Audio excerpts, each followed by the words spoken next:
Hello, and welcome back to Gregory's Brain. Unfortunately, it's been a long time since I make a movie film. Very nice, fine. It's been... Yes, I cannot do this. This is not working very well. Let's recap last month and half without ISP.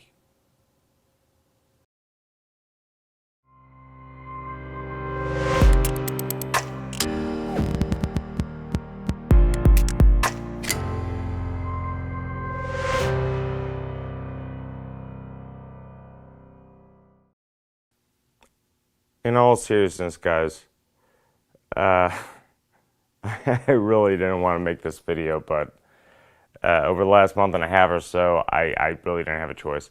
My ISP has been down. For those of you guys that are familiar, I rely on 4G LTE as my primary ISP, my internet service provider. And I've generally been going through third-party companies, which is it's kind of odd because at one point I was paying $150 a month for a T-Mobile unlimited plan through Unlimitedville. Then I switched over to OTR Mobile, which I also use the same T-Mobile band, and I was using this particular device here, which is a SIM modem. This is actually pretty damn expensive. This thing is badass, but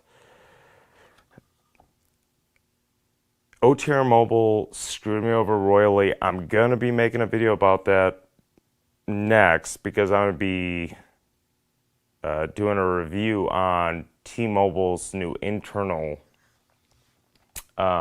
at-home 4G LTE plan for people that live in rural areas like myself. But yeah, unfortunately, we weren't able to do talking tech or, myself doing my videos for Gregory's Brain, of course. And I missed quite a bit over the last month and week and a half or so. As of October 1st of 2020, OTR Mobile lost their contract with T-Mobile, as many other third-party SIM card-based 4G LTE ISPs have through T-Mobile. I'm actually kind of glad it happened because I was able to figure out that, guess what? T-Mobile is actually offering their own in-house unlimited plan for considerably cheaper, and you don't need to buy something as expensive as this. So yeah, guys, reviews coming on this. But as far as the last month plus a week and a half, I do have a few things to say, and this is something we're going to touch back up on in Talking Tech, which should be back up and running by next week. We'll start with NVIDIA. NVIDIA is probably, that's about where I wanted to start with Talking Tech, roughly a month plus ago, until I unfortunately lost my ISP.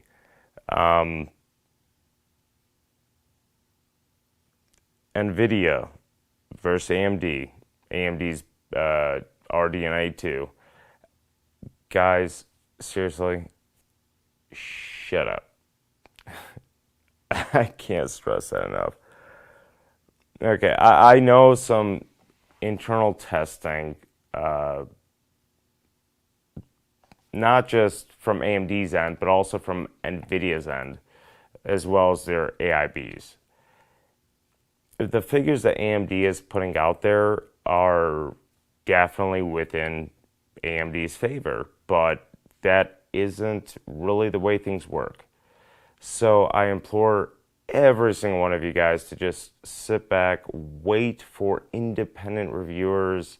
I do believe the embargo lifts for the RDNA 2 GPUs on the 18th of November. So please just wait this one out. I looked at the numbers that AMD puts out there for NVIDIA's GPUs, their Ampere GPUs, and yes, they match up, but this isn't black and white by any means. We don't know the methodology that AMD used. They weren't forward about it. They shouldn't be. This is marketing. This is business. This is something that I would have done if I were in charge of marketing. I would try to favor the product in order for it to sell, plain and simple.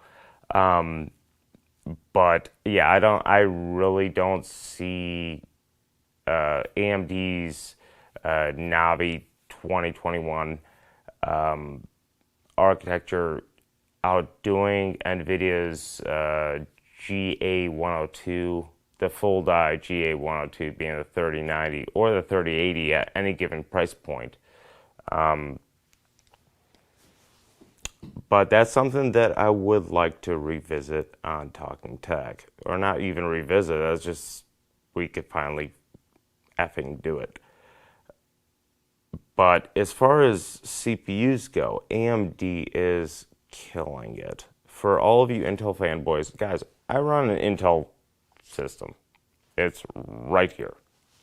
I've ran Intel, AMD, Cyrix, you name it, since the early 90s. I've preferred Intel. But at the end of the day, AMD is kicking ass. And there's no doubt about that. When it comes to 2D benchmarking, they've proven themselves, despite the fact that, you know, the GPUs aren't even released. And if we go into the concept of IPC, which a lot of people out there really don't understand what instructions per cycle mean. And I'm not even going to get deep into that today, but yes, guys, AMD's killing it. But as far as gaming, which for those of you that know me, no, I'm not a gamer. Though I do enjoy my old school games,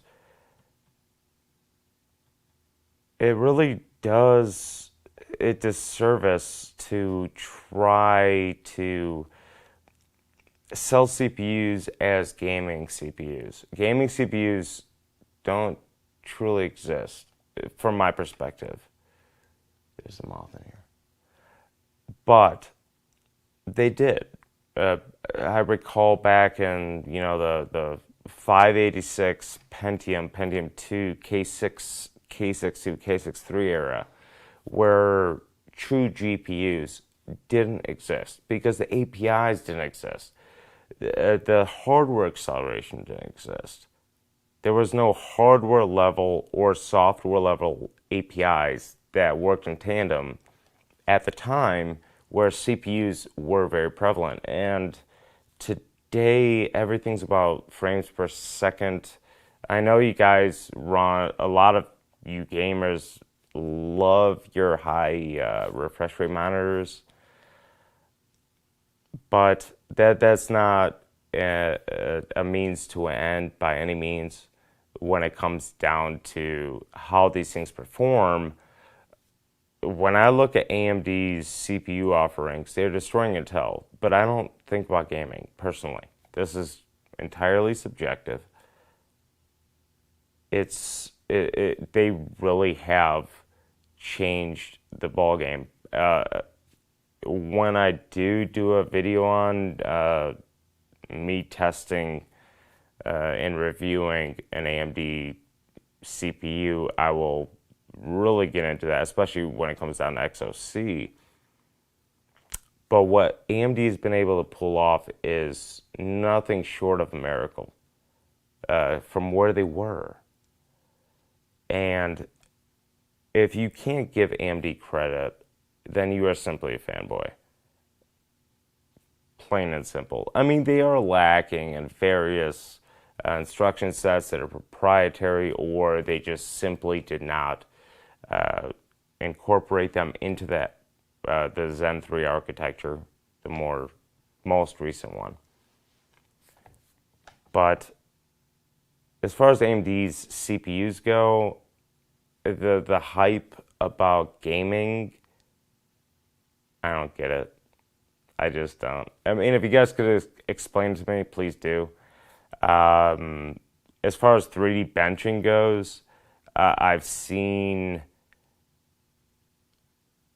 a very sporadic results, essentially, when it comes down to, CPU physics and the way the CPU reacts in any given API. Whether it's a DirectX API being 11 or 12 or Vulkan, you name it, it has its perks and it has its quirks. But AMD has a winner on their hands. I feel terrible for Intel, and that's something I would like to really delve deep into, preferably in Talking Tech, where I could, discuss this with not just, people within the industry, but also friends within the industry that truly understand the underlying architecture. And it's not just about lithography, guys. Stop talking about node density and processes. It's driving me absolutely insane. For many reasons. They just simply can't be compared. And there are quite a few reasons for that. I'll make a video of that eventually. But yeah, there's no denying that AMD is killing it at the moment. And they're going to continue to. Intel does have, they have a good architecture up their sleeve. The problem is they don't have the foundry to truly push out decent yields, because everything has always been in-house when it came down to Intel. Bad business mistake. It worked for them for a long time. Whatever. But moving on, as far as, recapping what's been going on over the last month plus, I really haven't had a chance to really delve deep into a lot of the underlying details on the data that's been presented to us thus far. Of course, we don't know any independent reviews as far as absolutes, any empirical data for RDNA 2 pertaining to AMD. But we also have Intel coming into the game pretty soon with their GPUs. Now, I want to touch up on something else which I've seen widely discussed. Not so much discussed, just thrown out there. It's... Guys, I'm sorry, I'm frustrated. But the idea of ray tracing, yes, RDNA 2 does have hardware accelerated ray tracing. How it's going to play out, we don't know. We still don't know. But the idea of RTX, and this is a common misconception, and it's been going on for quite some time. Ray tracing is not proprietary to RTX titles.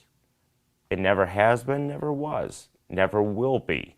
The only thing that's proprietary to RTX titles per NVIDIA is DLSS. Of course, and AMD has their own answer to that. We'll see how that plays out. But personally, having dealt with DLSS 1.0 and now having tried 2.0, I'm going to say they have a tough fight on their hands. Once again, don't rely. I just turned my PC. Don't rely on first-party data. Never. It's kind of like taking Intel Intel at their word. It doesn't work.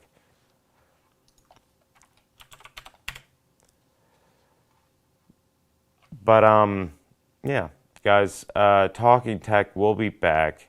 I'm going to be doing a review on my new T-Mobile connection and comparing it to my previous T-Mobile connection via third party very shortly, on top of the AT&T connection, which is what OTR reverted to. So stay tuned for that review, but I'm looking forward to getting back into Talking Tech, and I do apologize considering it's 7 o'clock in the morning. I'm tired of shit. I need to get some coffee. But as far as the internet connection goes, yeah, I've been without for at least a month or so, a month plus, to be honest. And T-Mobile came through. I'm not gonna divulge any specifics. I will be making a video comparing my findings based on my location. That's a key figure to keep in mind. And I will be comparing them against Starlink's data as well as AT&T's data via my MoFi router and saved data that I have as far as like latency and bandwidth and packet counts and packet loss when I used to use a third-party T-Mobile SIM using this. And there are quite a few details that I really need to explain. I'm not really sure how to dumb that down yet. We'll figure that out when we get to that point. Cross that bridge when we get there. But guys, yeah, hopefully by next week, Talking Tech will be back up and running, and we will have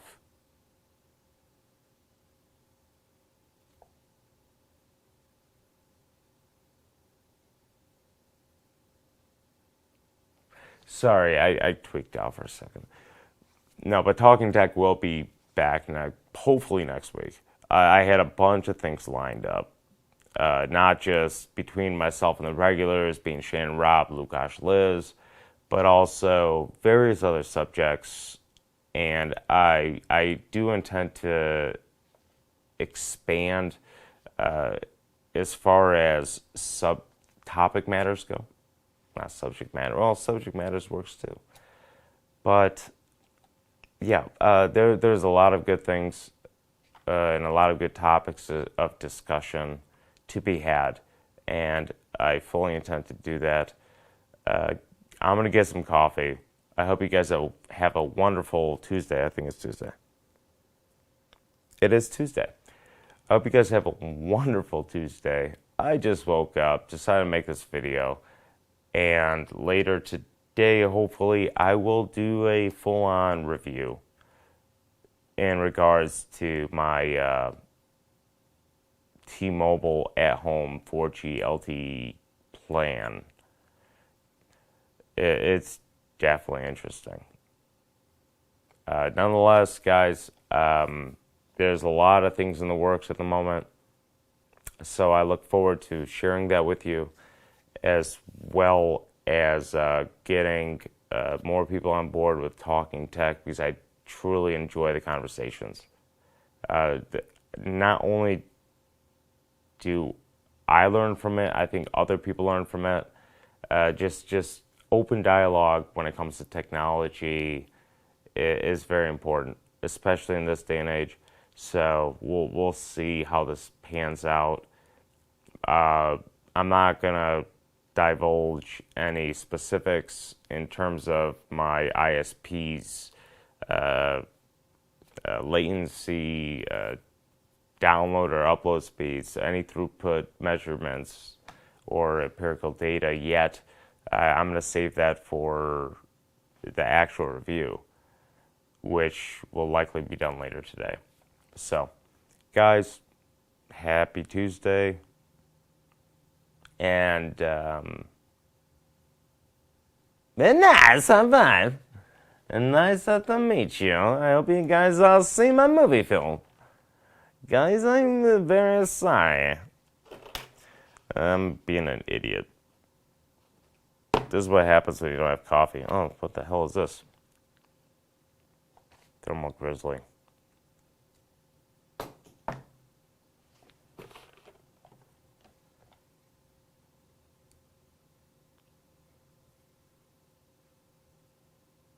GC Extreme.